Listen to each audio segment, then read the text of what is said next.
But even with all the great things that are promised by the Ohio River Bridges project, at the end of the day, it's just a plan that addresses the problem of more cars with more asphalt.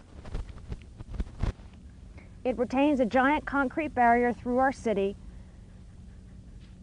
And collector-distributor lanes are great, but not if they're going through one of your oldest and most historically significant neighborhoods. Why don't you sit? Forrest, why don't you sit? Is there anything better? Well, there is a loosely knit group calling itself 8664. And their plan is to keep the East End Bridge.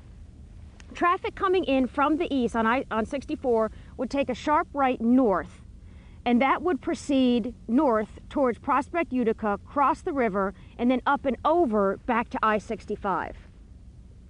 What we now know is 64 would be taken down and replaced with an at-grade parkway that would be redesignated 364.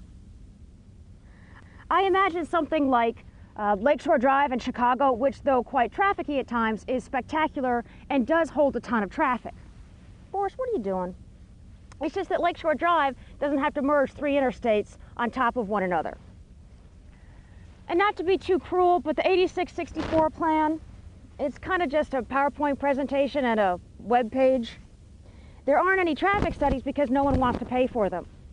And the project has kind of, the issue has kind of devolved into South End pickup drivers who eat at Hooters versus East End Volvo drivers who think everything in Louisville should be just like it is in Europe. Now, I can't say I'm 100% confident about what we should do, but I do think we should build an East End bridge. It will have the most impact on the Kennedy because it puts the investment in the area that's got the highest projected growth. It will help drivers with reroute options, and it will be another important safety valve for the city. Now, it will not have as big an impact as it could because of the limited access on US 42.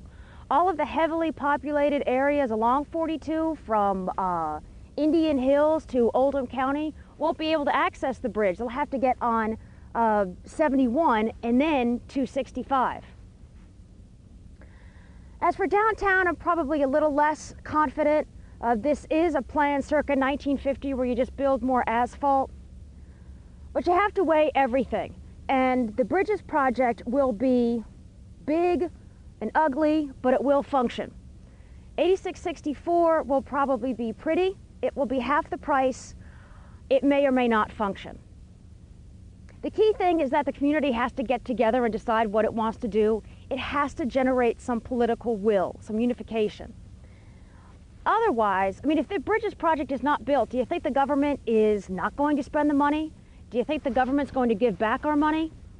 There is fierce competition for scarce dollars. Baby, what are you doing? And if we don't have our elbows out, nothing will happen. As the flag says, united we stand, divided we fall.